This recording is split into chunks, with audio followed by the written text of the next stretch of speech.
Chapter 13. Mind versus Mind. All right then, Jack stammered as he and the spectators watched Jen in awe. The winner of the first semifinal match is Jen of Team Dueling Hearts.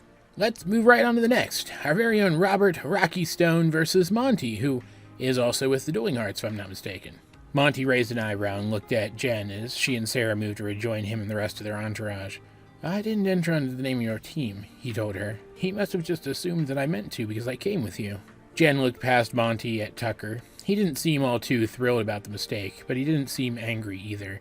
And Jen honestly didn't care, so she shrugged instead. Don't worry about it. It's not like this is an official event.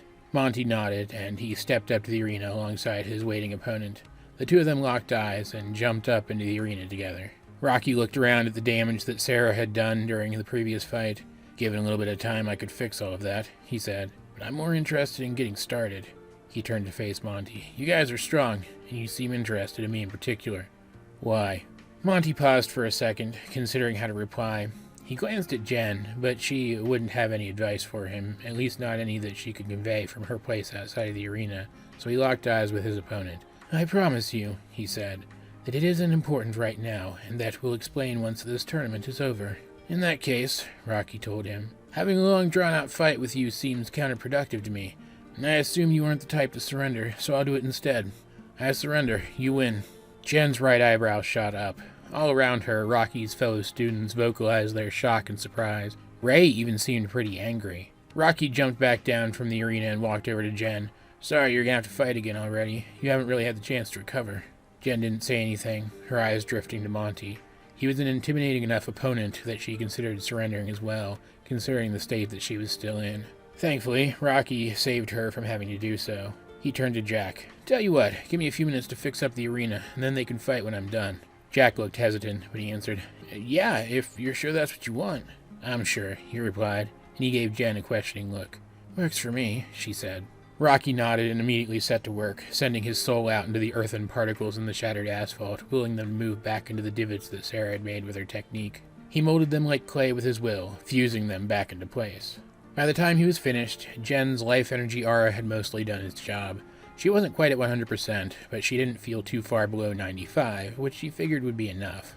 After all, Monty didn't have access to a life energy aura, and he'd fought today as well. He very likely wasn't at his full strength either. Jen collapsed her life energy aura and jumped up into the arena with Monty. She tried to remain calm, but this matchup had her worried as much as her matchup with Sarah, if not a bit more. Jen had never seen Monty fight, save for the very end of his battle with Lynes earlier in the tournament, only hearing about the full extent of his abilities secondhand. From what she'd heard, Monty had a remarkably diverse skill set. If he'd improved at all over the past 2 months, and Jen had no reason to assume that he hadn't, then she had no reason to expect that she would be able to predict any of his strategies. She was going into this fight effectively blind. Having spent some time with Monty now, Jen understood why Sarah seemed to like him despite everything that he'd put her through. But that didn't change the fact that, until very recently, Monty had been Jen's enemy. The thought of seeing him return, heralding another life-or-death battle, had been terrifying to her. It was hard to divorce the idea of Monty the person from those feelings, and so the idea of fighting him made her more uneasy than it should have. Jen did believe Monty and his friends, though, that they wanted to work together with the Dueling Hearts and become allies, and that, with the possible exception of Lawrence, they were genuinely sorry for all they'd done. Their story made logical sense and lined up with what the Reaper had said, so there was almost no chance that they were lying. Jen wanted to get along with Monty and learn to work well with him, and the best way to do that was to try her best to put her feelings aside and face him in a friendly match. Jen reached into her pocket and touched the 2 implements there. Her fingers wrapped around the stub of wood that would become her staff, but she also touched the second healing seed that still waited there for her to use it, and she realized that that was something that she absolutely shouldn't do. If the Reaper returned before the Dueling Hearts and their allies could prepare to fight him, Jen would have to fight him again with whatever was on hand, and that seed would be a huge asset. As she took her staff from her pocket and sent soul into it, growing it to its combat length, and stepped with it into a ready stance, she decided that winning this fight didn't really matter. She would give it her best, but she wouldn't sacrifice resources that she might need elsewhere. From his place at the side of the arena, Jack announced the start of the final round. Energy crackled between the 2 fighters. Monty bowed low to Jen in a showy way, straightened back up, and gestured with his right hand. An avatar of soul in the shape of a European-style broadsword sprang from beneath his sleeve, and he snatched it out of the air by its grip, twirling it elaborately before bringing it around to point at Jen. He smiled. "Let's give these guys a show, shall we?" He surged forward, his speed on par with Sarah's, and jabbed with his sword, probing Jen's defenses. She swung her staff around and deflected the sword's tip to the side with the smallest movement possible. Despite how well she was able to wield her staff, Jen was still learning. Against someone else with soul on par with her own, who had a greater understanding of their own weapon, Jen would lose pretty definitively. Jen could tell immediately that Monty was this with his sword. Sarah, by comparison, was decently skilled, but she was self-taught, and her icy blade wasn't her primary choice of weapon. While she might have been able to clash blades with Monty for a while, and even overwhelm him if her stamina were greater, at his best, Monty was the more skilled out of the two. Where Sarah had mostly swung away with her blade, hoping to use her impressive speed and strength to overwhelm Jen's guard, Monty was precise, attempting to bypass Jen's guard entirely. Jen had to give all of her attention just to prevent that from happening. The two of them clashed for a few more minutes. Jen was surprised more than once that she was able to hold her own for as long as she did, but she knew that her good fortune wouldn't last forever. She had to remove herself from Monty's comfort zone and find her way into her own, which meant getting some distance. With that in mind, she decided to test out one of the hypothetical uses of her staff. As she parried, Jen split her focus just enough to mix her energies, generating so little that she hoped that Monty wouldn't notice. Because her staff was made of organic material, she was able to send the soul that was generated down the length of the weapon and store it near the tip. Then, once she built up enough energy there, she parried Monty's blade one more time and passed all of that energy into his blade all at once. Since Monty's sword wasn't a real blade, but one made of soul made solid, it wasn't actually metal. It didn't reject her soul as a real metal sword would have. Instead, the weight of the blade spiked. Monty lost his grip on the weapon and it crashed to the ground, falling so heavily that it split the asphalt beneath it. In the moment of confusion that followed, Jen struck with her staff, stabbing Monty in the chest and knocking him back. He summoned a pair of white magic circles beneath his feet, grounding himself in place, preventing himself from being pushed out of bounds. But Jen hadn't actually expected him to be, and she was able to switch gears in a moment, using this defense to her advantage. She wrapped herself in soft purple soul, lowering her personal gravity. Rather than knocking Monty back, she knocked herself back, and began zipping around the outer edges of the arena erratically. As she did this, she mixed her energies again, sending more soul into her staff, manifesting soft purple orbs of light at its tips. One after another, she slung the orbs at Monty. Each one of them that hit would make Monty himself heavier, slowing him down. Whether Monty knew that or just thought that they would damage him, he was careful to avoid every single one. Jen was genuinely surprised by how acrobatically Monty could move in his shirt, vest, and slacks, which fit like they were tailored but didn't have much give. It was annoying for sure whenever one of his elaborate flips carried him out of her attack's path, but again, she hadn't really expected any different. The real purpose of her barrage had been to give her a look at how Monty moved, since she'd never actually seen him go all out before. She drank it all in, committing his form to memory, looking for patterns, but soon she had to admit to herself that she wasn't going to pick up his entire fighting style all at once. She wasn't Karen, after all. She did, however, see one opening that she might be able to exploit. Even as he avoided Jen's attacks, Monty always made sure to do so in the flashiest way possible. His showmanship was so ingrained in his fighting style that he didn't seem to do it consciously, and while it wasn't by much, it did slow him down. Jen stopped circling her opponent. As she predicted, the moment her attack let up, Monty gestured with his right hand in the direction of his fallen weapon. It flashed silver light, turned briefly transparent, and then disappeared. He gestured again, and a new implement sprung from his sleeve. This time it was the typical stage magician's wand, which he flourished and aimed at his opponent, silver white soul building at its tip. He fired that soul like a missile, which Jen intercepted with another blast of her own. The two blasts met in midair and exploded in a shockwave of flickering purple and white light. Monty was primarily a melee fighter. Jen knew that his first instinct would be to use the flash as cover to get close. Sure enough, as soon as the blasts collided, Monty fired another magic missile through the flashing clash of his and Jen's energies, dispersing it. And he surged through the place where it had been, meaning to close the gap before Jen could do anything about it. Unfortunately for him, Jen wasn't there anymore. She had launched herself skyward, leaving behind a piece of her staff as she disappeared from view.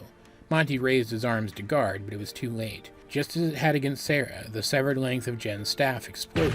Smoke, shrapnel, and a wave of destructive soul poured over Monty, obscuring him from view.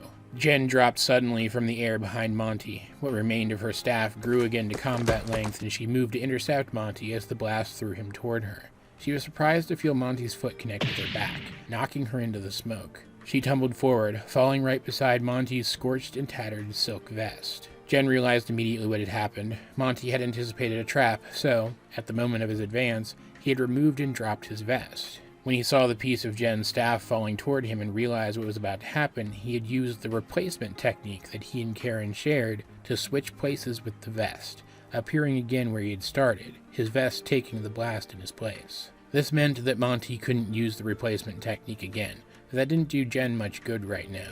She had been caught completely off guard, she was down and hurt, and the count had already begun. She seriously considered just staying down. There weren't any real consequences to her losing, after all. Yet by the time Jack reached the count of 5, by the time the smoke from her explosion had fully cleared, Jen had found her feet again. She turned and faced Monty, and energy crackled between them once more. Jen didn't really understand it, but she wanted to keep fighting, even if there was no benefit to it.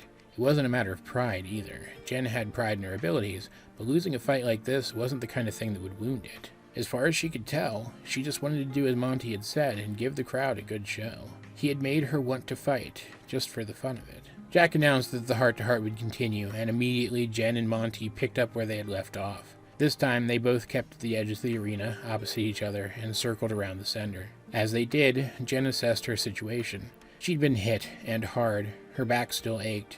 Meanwhile, Monty hadn't taken any damage at all. He didn't seem to be getting tired, either, though that was a facade that all 3 former Soul Takers were skilled at erecting. Tired or not, as he paralleled Jen's movements, Monty spun in place. He charged the tip of his wand again and fired off another blast, which Jen avoided by vaulting upward. He fired again, but Jen ducked beneath the blast, so he fired yet again, 3 times in rapid succession, once at Jen herself, once above her, and once at about shin level.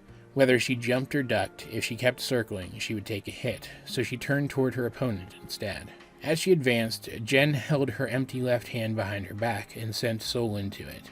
As she did, just as she had thought he might, Monty reached out and exerted his will upon his blasts. They curved, 2 of them bouncing off the third, deflecting them right at Jen's back.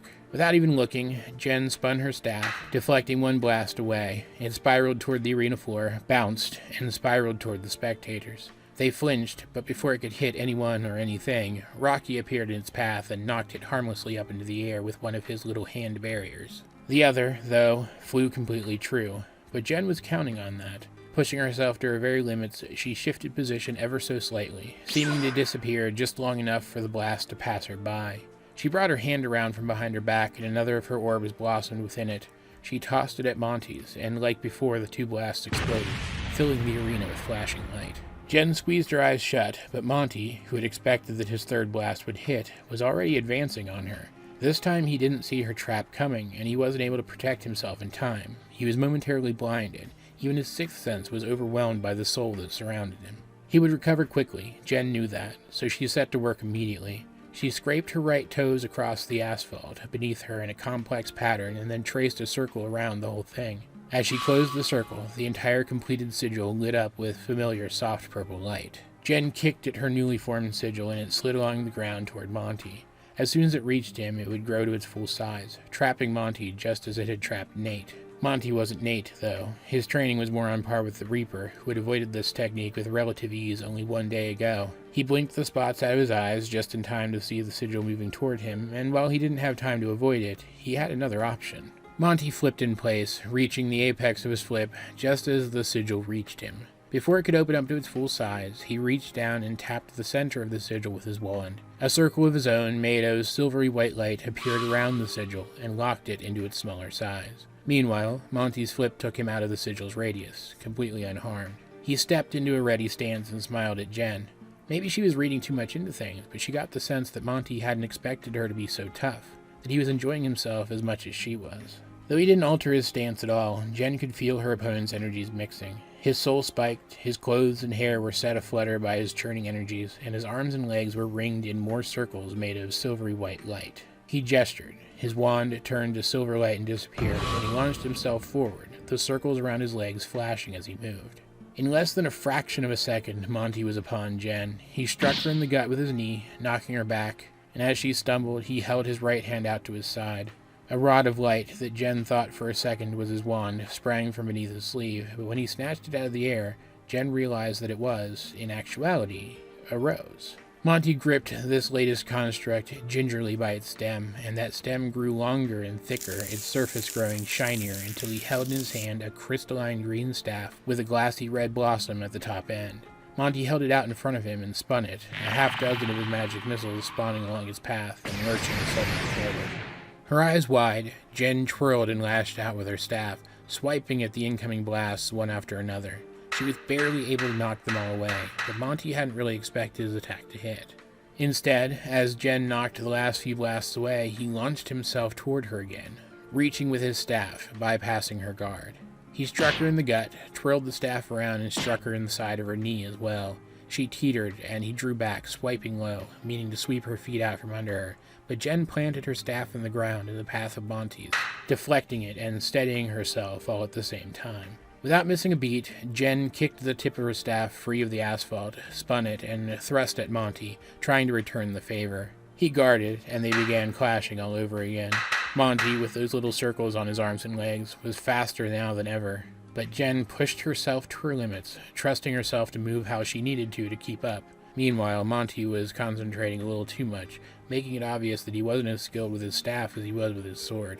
Had he underestimated Jen's skills with her weapon of choice? Even if that wasn't the case, and he'd chosen this weapon for some other reason, it was that choice which allowed Jen to keep pace so well, though it was still apparent to both herself and her opponent that she wouldn't be able to do so for long. She was being pushed back, put on the defensive, and as hard as she tried, she couldn't do anything about it. Monty was simply faster than she was. As far as Jen could see it, she had two options to turn things around. The first was one that she had already dismissed, and while she was now regretting that choice and considering unmaking it, she didn't see how she would be able to begin with. Using her second healing seed would require that she get into her pocket and then get the seed to her mouth, splitting her attention without Monty scoring a finishing blow.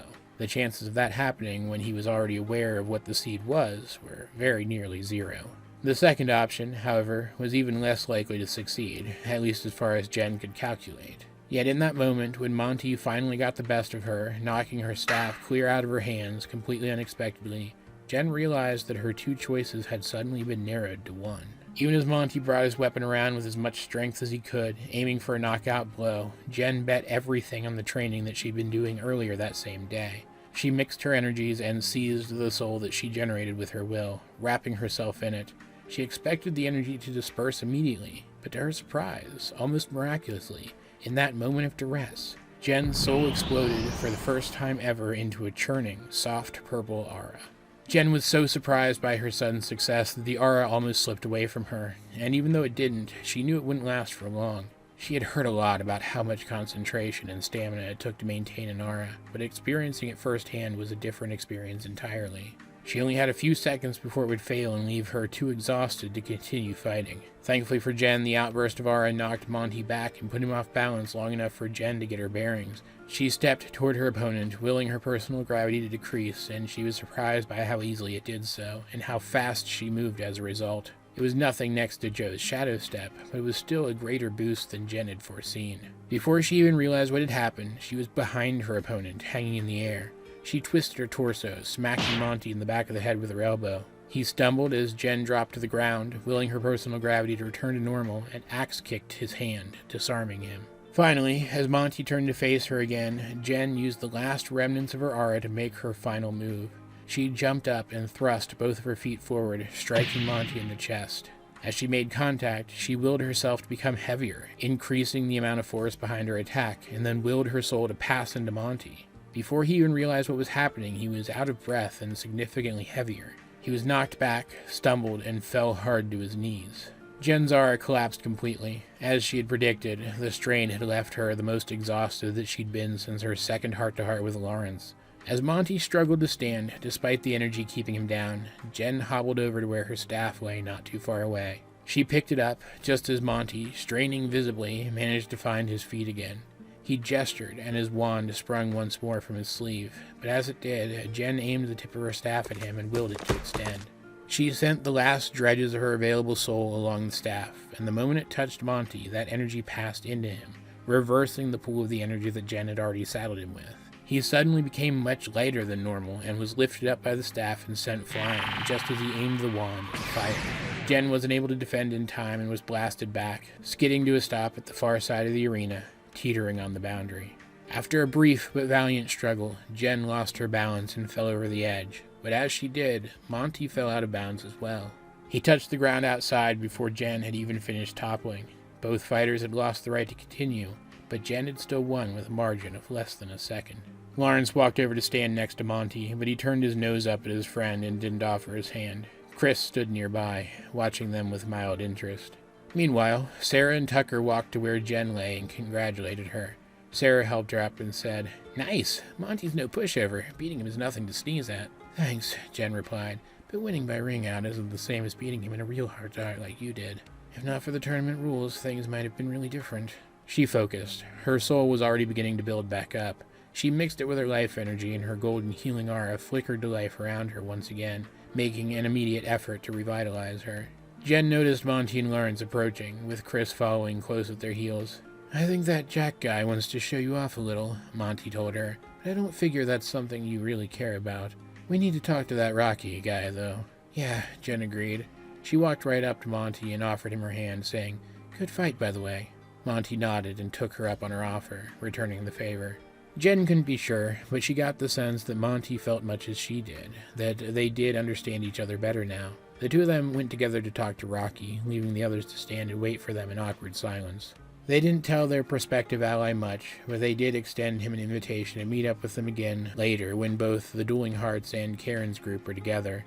He agreed, if only to satisfy his own curiosity, and Jen and her group went on their way, thoroughly satisfied with the day's events.